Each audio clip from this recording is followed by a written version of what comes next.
Is this the biggest reason to do Roth conversions? Well, I just recorded another video where I talked about really the most important thing that matters when looking at a Roth conversion is what is my tax rate today versus what do I believe my tax rate to be in the future. And if you think your future tax rate is going to be higher than it is today, then it's probably going to make sense to look at doing some of those Roth conversions. If your tax rate is going to be lower today than it is in the future, then it probably makes sense just to keep the money in the traditional IRA account. Well, up until relatively recently, the answer to that was relatively easy for most people because we had the Tax Cuts and Jobs Act rates, which were set to expire at the end of this year in 2025.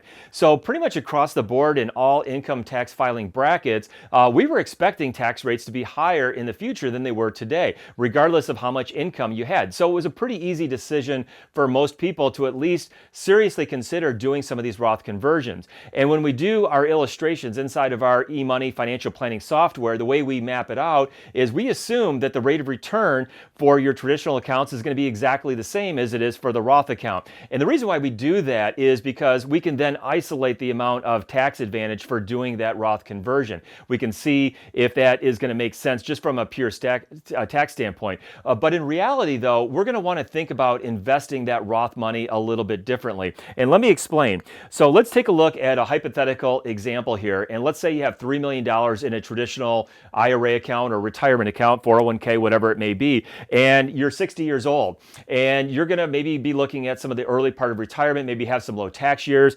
And you also may need to take some money out of the portfolio every year. So we're going to keep things relatively simple here. We're going to assume you need to take out $100,000 a year for your living expenses. We're going to assume that you're going to do some type of an asset allocation. We see people doing like a 60-40 or a 70-30. To keep our math even more simple, we're just going to assume that you're going to do 2/3 of that in a growth bucket, which we're going to assume is going to make 8% per year. Again, that's just hypothetical. Rates can certainly vary. It could be a lot higher, it could be lower, and you're certainly going to have a lot of variation from year to year. But that growth part is going to grow at 8%. And we're going to say we're going to have a fixed income or some other type of safer money kind of a thing that's going to make 4% per year. So when we blend that out, we have 2/3 in a growth and 1/3 in a more conservative allocation. We're going to assume that portfolio is going to grow at 6.7% as a blended rate of return. So if you're 60, and you start taking this $100,000 out every year between 60 and age 75, when likely your RMDs are going to begin, the required mandatory distributions you have to take from your traditional retirement accounts,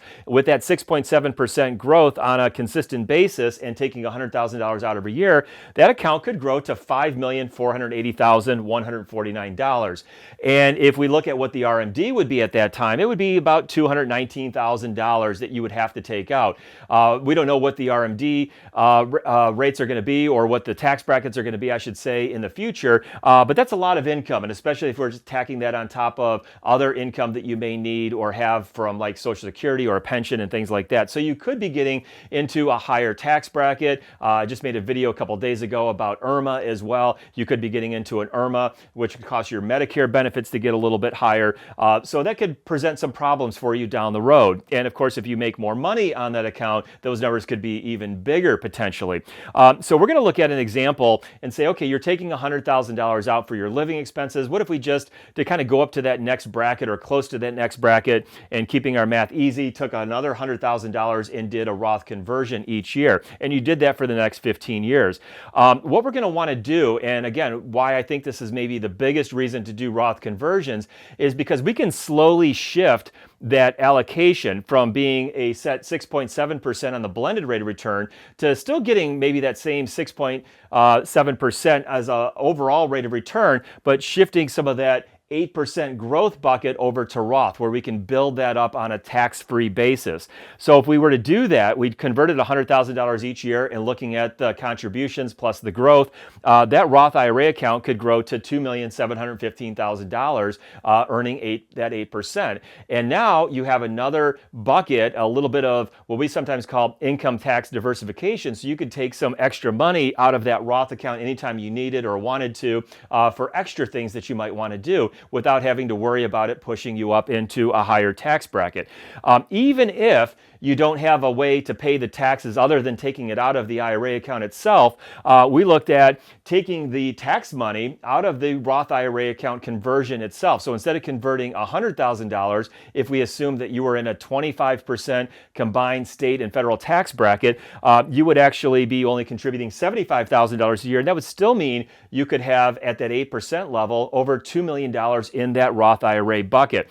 So what we're effectively doing is, again, we're shifting some of that 8% growth over to a much more efficient tax vehicle. And this is something that really gets overlooked. I actually tried to do all the math and everything and try to figure out how to explain that to you with some actual numbers. And I thought it maybe got a little bit too into the weeds, because in reality, what you really need to calculate this is a piece of software or tool that can really map this out, because there's a lot of these different moving pieces that go into this type of calculation and figuring out what that is. But as you're thinking about maybe going into retirement, where you're at in the tax bracket, mapping out where that might be in the future, again, some of those things that are going to be an input for that, or what you need to take out of the portfolio every year, what your assumed rates of growth are, and things like that. But think about that shifting and then taking advantage of maybe separating some of those different investment vehicles or different growth types to put more of that growth into the Roth account.